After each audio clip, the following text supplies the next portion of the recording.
Amener les producteurs de mangue du Poro à s'approprier les techniques d'entretien de leur plantation et améliorer le rendement. C'est le combat que s'attelle à gagner la Fédération des producteurs de mangue de Côte d'Ivoire à travers cet atelier de formation à Korogo, chef-lieu de région du Poro. Et cela dans le cadre du programme d'urgence du secteur de l'agriculture initié par le gouvernement afin de soutenir les producteurs dans les différents secteurs agricoles sinistrés par la COVID-19. La FEPROMACI a invité le collège des producteurs de mangue de Côte d'Ivoire pour les sensibiliser à la taille et à l'entretien de leurs vergers. Il faut dire à la faveur du fonds Covid que l'État nous octroie. Les producteurs se sont réunis pour voir la faisabilité de cette activité. 7 jours durant, les producteurs seront formés sur les moyens techniques et financiers et sur l'entretien du verger. De quoi avoir des mangues de qualité pendant et après la récolte. J'aimerais dire aux femmes de toujours s'impliquer dans la filière mangue. Voilà, de s'approcher des coopératives pour avoir plus d'informations et de pouvoir faire aussi, comme les hommes, avoir des vergers pour redynamiser la filière mangue afin de la booster. L'appui du secteur mangue dans le Poro s'élève à 5 milliards de francs CFA et concerne 22 coopératives, soit près de 5 000 producteurs pour 10 000 hectares de vergers. Cet atelier est organisé par le FIRCA en collaboration avec le Minader et l'Intermangue.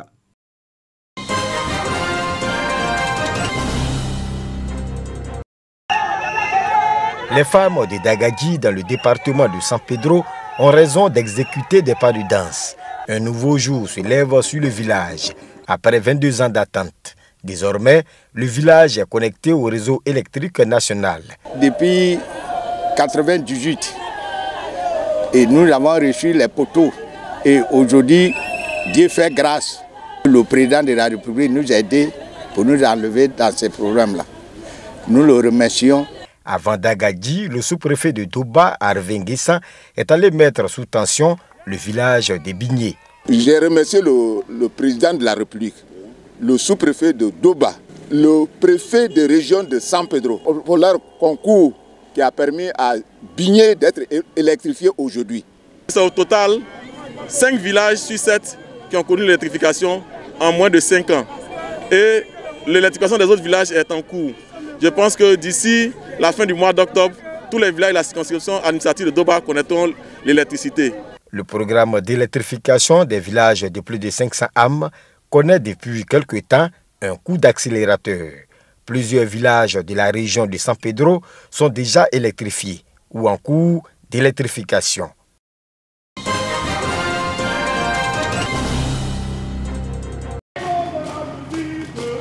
Le service civique pour donner une seconde chance aux jeunes sans emploi, ni qualification ou alcooliques. Le village de Guingreni, à 12 km de Bundiali, abrite un centre de service civique. 93 jeunes filles et filles mères, âgées de 16 à 25 ans, sur 125 attendus des régions de la Bagoué, du Poro et du Tchologo, y sont en formation pour 3 mois. L'Office du service civique national s'est donné pour mission de relever le défi de la réinsertion socio-professionnelle de ces jeunes en les éduquant au respect des symboles de la nation, en leur assurant une formation professionnelle. Lorsqu'une personne est sainement occupée, elle est moins vulnérable, d'où la présence des centres de service civique afin de pouvoir retirer plus de jeunes de la vulnérabilité et pallier l'incivisme en Côte d'Ivoire. Dans le centre de service civique du village de Guingreni, la journée débute le lundi par la montée de couleurs, histoire de leur inculquer des valeurs citoyennes. Au programme de la semaine, des modules sur les droits de la femme et de l'enfant, des cours d'alphabétisation et bien d'autres. Du sport. Khadijatou, ancienne commerçante, sait aujourd'hui lire et écrire après quelques semaines d'apprentissage. Le jour que je sais écrire mon nom, j'étais très content. Si tu sais écrire ton nom là, partout où tu t'en vas là, si on dit ton nom là, tu peux écrire. Au départ, c'était très dur, mais pour le moment, elle se débrouille bien. C'est seulement, il faut que celui qui les encadre, la personne doit avoir le courage, soit patient et il ne doit pas les insulter.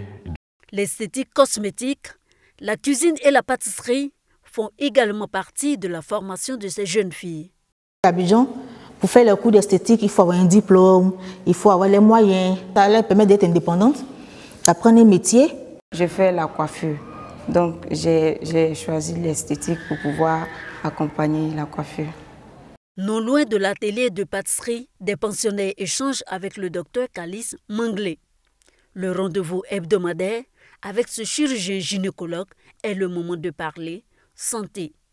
C'est pour le bébé, j'aime dans le cou là. Il a expliqué que quand elle commence à pousser dans les gestes que tu dois faire, tu l'envoies à l'hôpital. Mais avant de l'envoyer à l'hôpital, tu lui donnes la tétée. Nous parlons de santé mère-enfant. La semaine dernière, nous avons parlé de l'hygiène de la mère.